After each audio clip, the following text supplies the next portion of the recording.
coming back to sex and pleasure work, I think there's a lot of grief that comes up for women around when they start to do more pointed work on sex and pleasure and they start to understand, oh, wow, there's so much here that has kept me from being able to fully step into this in my life, whether that was a religious upbringing or, some type of traumatic experience or just, all of us living in a patriarchal society.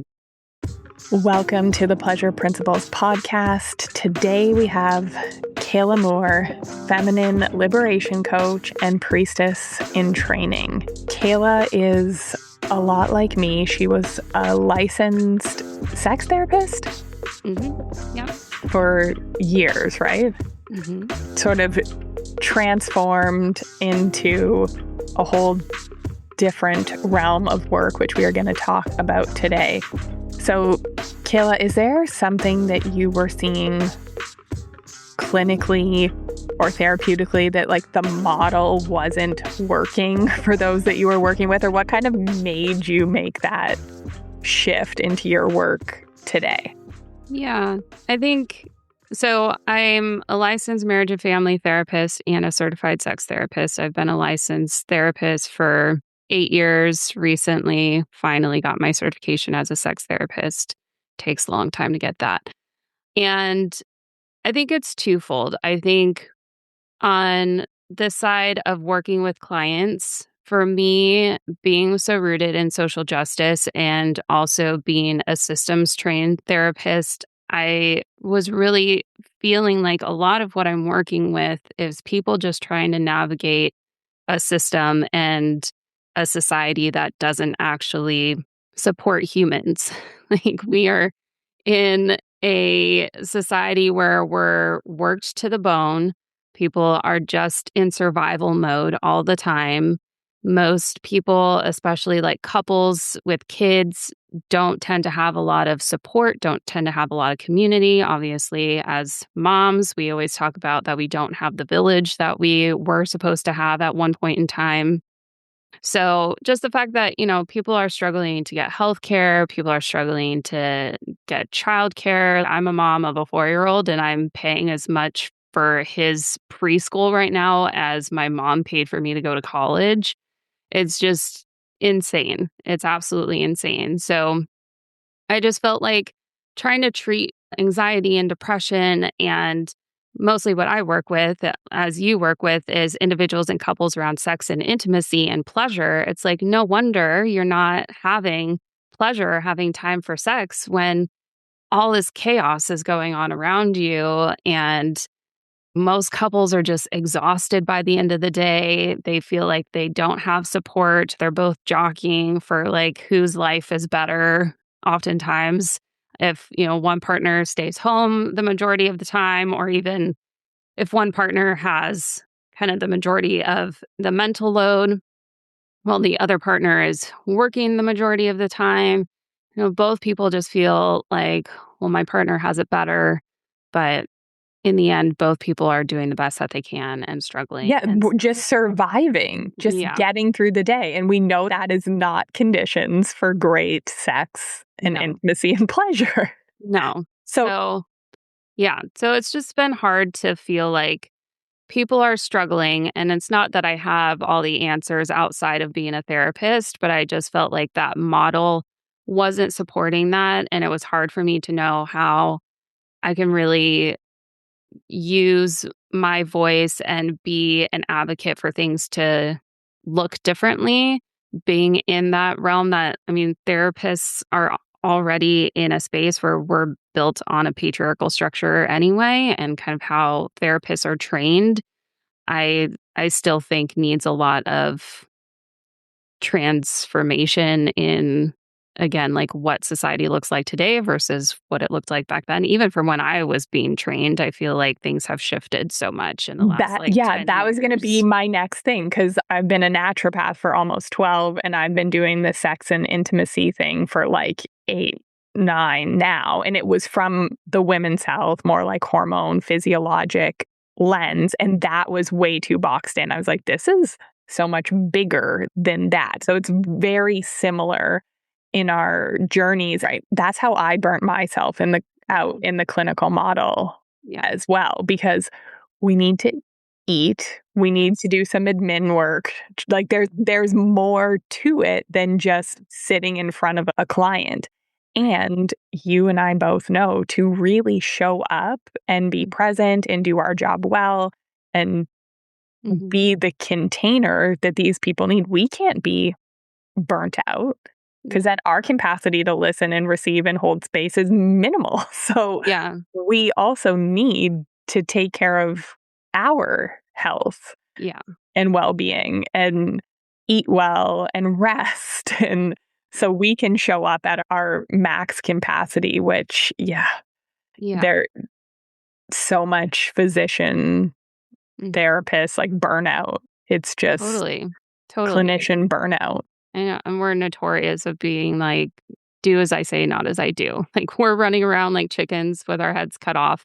But then we're supposed to be present and sturdy and calm in our bodies and like help our clients regulate. And it's just, it was a model that if we're outside our window of tolerance, it does not work. And it's a patriarchal model. Yes. And I remember getting there and kind of being at the height of my clinical career and being so burnt out and my hair was falling out and I had adult acne and I was just so exhausted and I wasn't eating well and I wasn't exercising. And I felt like the most critical person because I was not practicing what I preached. Yeah, I agree. So there's just a lot of different things. Like I want to be able to pay my bills. I want to be able to like support my family. And there is this division in the therapy community of people that I feel like take insurance and then people that decide to go private pay because they don't want to deal with insurance. And that's always the route that I took. And I just feel like there's a lot of therapists that still feel like we have to be bleeding hearts. So talk to us a little bit, because my community, lots of high achieving women, lots of educated women, there's a curiosity, I guess. So tell us, what is a priestess? So I'm still kind of figuring this out, but essentially a priestess is somebody who walks through the world as love. And it sounds simple, but if you think of the chaotic times that we're in, it's actually not as easy as it sounds. So the program that I'm in is we are trained on 13 different sacred feminine archetypes, and we go into it in an embodied way. And so the ones that I've done so far are the Great Mother, who is basically the being of unconditional love, that it's like the mother wrapping her arms around her child, being there no matter what this child does. They can't do anything to make her love them more or less. She just simply is there to love you. And, you can think of that as our earth. You can think of that as our cosmos. You can think of that in all different ways. But all these archetypes are with like outside of us and within us. The second one that I've done is the goddess of compassion. And so that's like love in action. And that's actually something that I feel like is coming up a lot right now, is like, how do we, again, walk with love in action, not saying that everything is okay and like not having any boundaries. I think it really comes into a sacred no, which, when we're working with sex and pleasure, like that's a really important thing to have, is boundaries and knowing how to say no, how to say like what is okay and what's not okay, but like loving humanity and ourselves fiercely through all the ups and downs that we go through. And right now I'm actually in the study of the archetype of the priestess. And one thing that I really love about the priestess is this part where she is kind of at the center point, the 0 point of the cosmos, the earth, and then this horizontal plane of everything on earth being connected. So all humans, all plants, all animals, anything everything that is living is connected. And so one of her symbols is the solar cross, that is what we think of as a traditional cross, and then a circle around it. And that symbolizes all the seasons and like the cycle of life that we all go through. And then she is actually at that center point of the cross of the vertical connection between the heavens and the earth, and then the horizontal connection between all living things. And I just feel like that is really what it means to me to be a priestess, especially right now that I'm like holding this center point of all things, of all creation, and really working from a center point in myself to lead with love. Something that I'm creating from this space is an alchemy circle that I'm calling the Sacred Fire Circle. And it's really to help people alchemize the grief, the rage that we all have right now, whether it's something you're dealing with in your own life, because also something that I firmly believe is this understanding of like as above, so below, or as within, so without. So everything that's happening outside of us is also happening internally, but things that we can create internally can also be projected out into our world as well. So if we are able to work with our grief and rage in a way that is like we're feeling it, we're not just stuffing it down, we're not just pretending Well, it's you're not speaking, yeah, happening. you're That, speaking to the right audience here because yeah. that is such a massive part of what I've ended up working with women on. Because when we're high achieving and we're just, putting out one fire to the next, go, go, go, we're never stopping, checking in, being in our bodies. The women that I work with, and this was me too, zero bit in touch with rage or Yeah, grief. And right, I'm not angry. right. And then, but now I know like that that's a problem. Yeah, If you are not angry right now, filled with rage right now about what is going on, that's a problem. yeah, yeah. And a part of why I think I struggled in the past and my clients struggle with feeling grief and rage is, well, one, we've never been taught, or they're not emotions that we're supposed to feel, Right. right? Because if we're really angry or anything, we're crazy or Hmm. it's a suppressed emotion, I think. Right. And then women don't know what to do with it. Hmm. Like Yeah. they're these big feelings that it's easy to shut down and then we Yeah. internalize it. And then from Right. my perspective, it is Mm. creating disease Yeah. or disorder in the body. But do you see the same thing with Oh, rage and grief, that they're hard emotions to feel and process?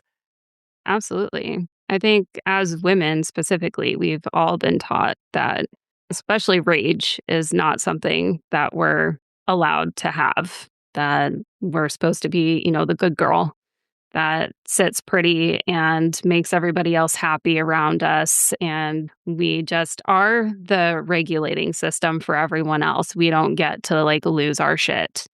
And that's not human and that's not healthy. So we've internalized a lot of shame, I think, around feeling our emotions, and then don't even have practical skills and tools on, well, if I feel this, then like, how do I actually move through it and not feel like I'm going to like collapse or die because this emotion is so intense for me. So, yeah, no, it's a really hard thing to do. So, I think having a safe space to talk about things openly, but then also move through it in the body, I think that's another thing that, as a therapist, everything that I've been taught is very talk based, which works for me because I'm a very heady person. But I had to realize that that was not going to be helpful enough in my own healing journey. And I've really had to learn that we have to get into our bodies in order to move a lot of these things too.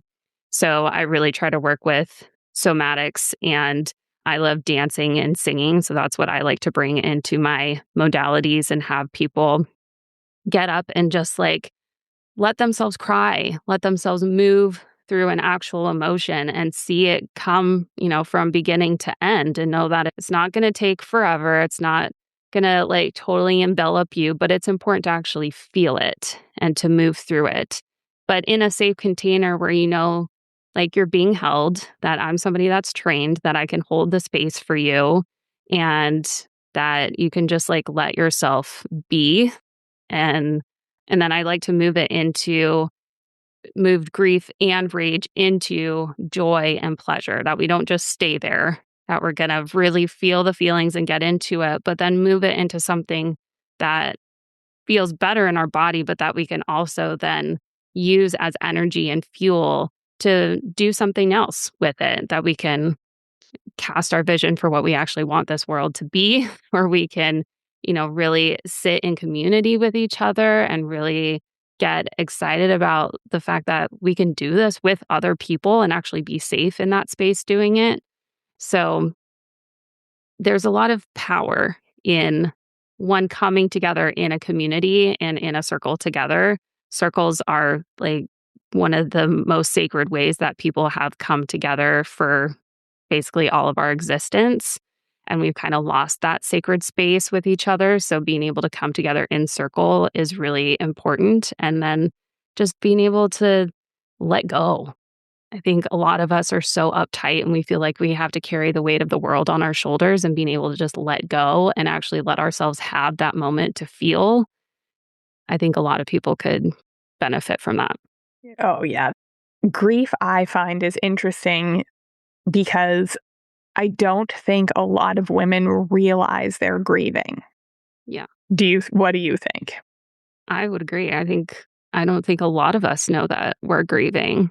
But yeah, especially women. I think kind of coming back to sex and pleasure work, I think there's a lot of grief that comes up for women around when they start to do more pointed work on sex and pleasure, and they start to understand, oh, wow, there's so much here that has kept me from being able to fully step into this in my life, whether that was a religious upbringing or some type of traumatic experience, or just, all of us living in a patriarchal society that now we know was pretty much run by pedophiles. So I think we can agree on that yeah, point. yeah. There's a lot that has gone against us being able to feel completely safe and embodied in our pleasure. And there's grief in that. Yeah, it's fascinating. If you want to talk about beauty standards Yeah. and sex, and so there's so much of like body image and how we feel about ourselves and what we bring into sex and intimacy. And then when we look at beauty standards, and I have clients like going for waxes or laser or Botox, like getting right this don't age, look Yeah. young, this idea that women's bodies naturally aging is not okay. It's not sexy.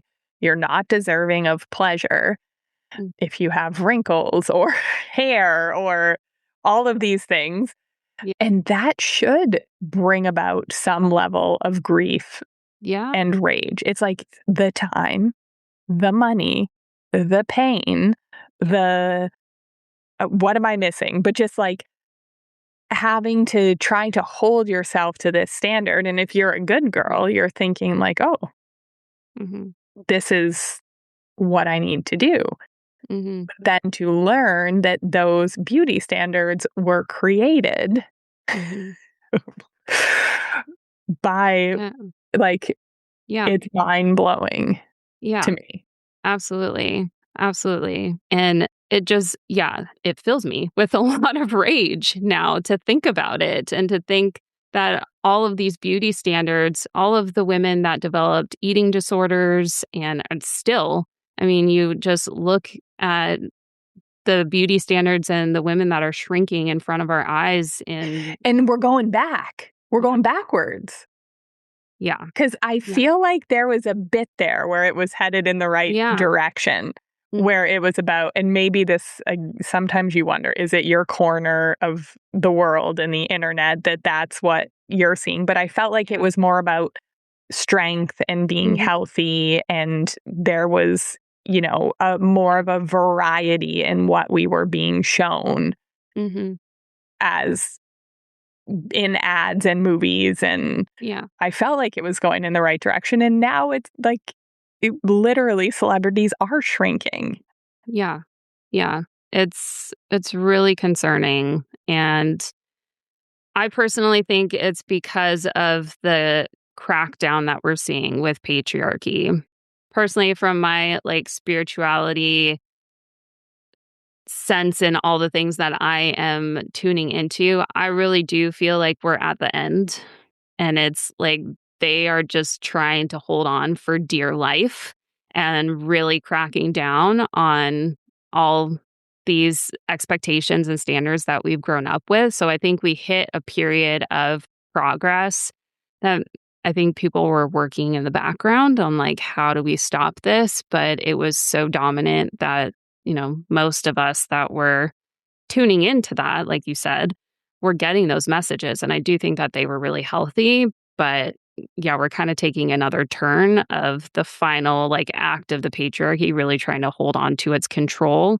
And there's a lot of layers to this, but from a psychology standpoint, women tend to be part of patriarchy because we're in proximity to power. When we want to be in proximity to power, and it's not from a place, well, it could be from an ego place, but most of the time it's from a place of we're trying to just survive. We're trying to just find a way to be safe in an unsafe world.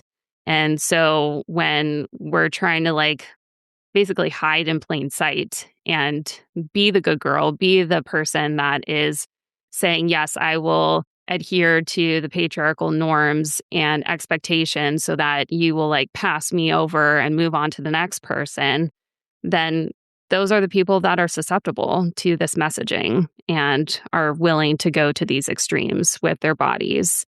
And it's horrific. And so I don't blame anyone. I deeply feel grief and rage for them, but I understand why it's happening. And I hope that one day we can get to a place where we no longer have that, because it's detrimental to everyone, no matter if you're one taking part in it or not.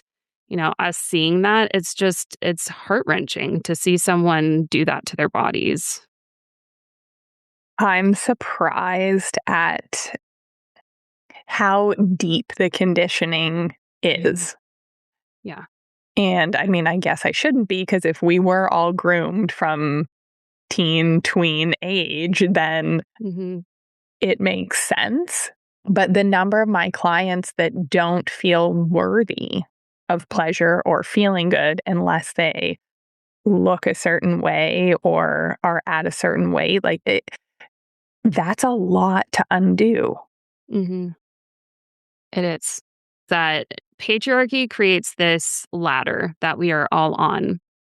And we're always trying to climb further and further up the ladder. But the higher we climb, there's always somebody behind us. So the more you try to lose weight, basically you're saying, well, I'm here to fit this one beauty standard, but anybody that is overweight is on the ladder behind me. And we're always comparing ourselves to each other and basically saying, well, if I'm further up the ladder, then again, I'm more in proximity to power, and anybody below me is not. And not that we're necessarily consciously thinking that, but it's this whole comparison that we're comparing ourselves to each other instead of understanding that the real thing that we should be seeing is the bigger structure of patriarchy saying this is what we think you should do so we can control you. And so when we get off the ladder altogether and come more into community with each other and understand, yeah, it is us versus the system that has been created versus us versus each other. Then that's the game changer. Yeah, that's the game changer. So I really do. I mean, I get it. I am somebody that still likes to shave my legs just because I'm used to it, likes to do, some beauty routines. I still wear makeup. I get it. Yeah, and it's never a shame thing. No, it's never. It's an understanding thing from, and if that truly, and if the Botox and that truly makes you happy and it's what you want to do it. Mm-hmm. But I Yeah. do think we should examine to be like, Yeah. oh, is this for me? Do I want this? There should definitely be some type of examination. Most of the men I encounter are just like, you do you. I don't care. Yeah. It's a really interesting evolution. So, what's a way that you would help somebody process grief or rage? So I want to give people a place to actually like name, what are you feeling? What are the things that you have grief around? What are the things that you have rage around? And being able to be witnessed in that. And then moving it through our bodies through listening to like really ragey music or really sad music and being able to, again, just like let yourself go, let yourself be in that and know that everybody else is doing their own thing. We can kind of like go into our own little bubble. And even though we're around other people, I really want it to be a safe space where you can just like let go and let yourself feel those things. There may be a couple songs where I just kind of hold the space and sing to everybody while they're feeling a feeling. So, really using music as a tool and movement as a tool to work that through your body. And then again, the alchemy piece, and alchemy just means turning something from one thing to another. So, like, I'm calling it the sacred fire circle because fire is a really great element for that. If you burn a piece of paper, it turns it from being paper to like ashes. So, it's transforming it from one thing to another. And so turning that grief and that rage into joy and pleasure, that there's actually a lot of pleasure in feeling feelings when we can actually fully feel it. Like after a good cry, and a lot of times we just feel like, oh, I feel so much better after doing that, that there can be some elements of pleasure to actually feeling our feelings. So when we can fully feel it all the way through, a lot of times it gives way to us being able to like move a little bit more into joy and pleasure. I think just being in proximity to each other and being able to just feel joy and pleasure in your body, just from being able to feel that catharsis of going through the emotion and being in a space together, being able to like, again, move our, like when have most of your clients or people on this podcast just like danced for fun and danced Not unless I tell them to. yeah, yeah. Or dance in a room of other women that are like uninhibitedly dancing for fun. When we're at a retreat. Yeah, exactly. So moving it into a place where it's like, okay, I feel lighter. I feel like I can be connected with other people again. And then using that as a way to, again, for me in this circle, I really want it to be a way that we can then cast a vision for what we want the future to look like. But it could also be for yourself. It could be like, okay, what's a seed that I want to plant now of something that I want to take away from this? What's something that I want to move towards in the next week, in the next month for myself?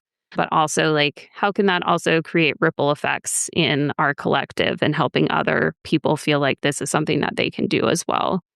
So, I mean, feelings, I know because I am an intellectual and I have felt like feelings are hard to understand and like conceptualize. Oh, yeah. We start with the feelings wheel over here. Like, it is Yeah. not easy for me and my listeners and clients in the Yeah. beginning. But it's really just, it starts in the body. It starts as a feeling in the body that then our brain tells us is this specific type of feeling. Our brain like makes meaning out of a specific experience that we have in our bodies. And then we create a story around it and know that, oh, this is sadness or this is anger. And it's really not that complicated. It just feels complicated because we've been stripped away from Taught. being Yeah. able to know what that looks like or what that feels like. And so just being able to feel, and again, whatever way that you can, it doesn't have to be one specific way. You don't have to do it perfectly. You know, we really got to strip down the perfectionism here too, of just like letting it just be whatever it is totally fine. Sometimes you can feel it and sometimes you can't. So it's totally okay, whatever comes. And it's really just about being in the space and doing it together. But if you are trying to do it at home or even just trying to feel feelings at home, again, just I think always bringing compassion to that moment is so important and allowing yourself like 5 minutes to just like pause And and yeah, be and check in. check in with your body of like, oh, I've been feeling really heavy in my chest all day. Let's tune into what's going on there and just seeing what comes up, like closing your eyes, actually coming into your body, trying to find that stillness and just seeing what bubbles up. And whatever comes up is what comes up. And that's totally fine. There's nothing that you have to do with it. It's really just allowing it to just be and flow. And, if you cry for 10 minutes and then feel better, great. If you just sit there with your eyes closed and nothing is there, that's okay too. Yeah. And that's the state sometimes, like frozen, Yeah. numb. Yeah. Well, I think that's where a lot of us are. And Yeah. I think that's an important thing to notice too, because that means that we're in like that freeze of the fight, flight, or freeze, which is a totally normal way to experience Functional life. freeze is where most of Yeah. my clients are on the daily. Yeah. Yeah. Which again, like it makes sense. We are all in a space of overwhelm right now, no matter who you are, where you live. I think we all are like, the world is a lot right now. Our lives are a lot right now. So that makes sense. And, a lot of us go to scrolling, to, numbing with Netflix. I definitely do that too.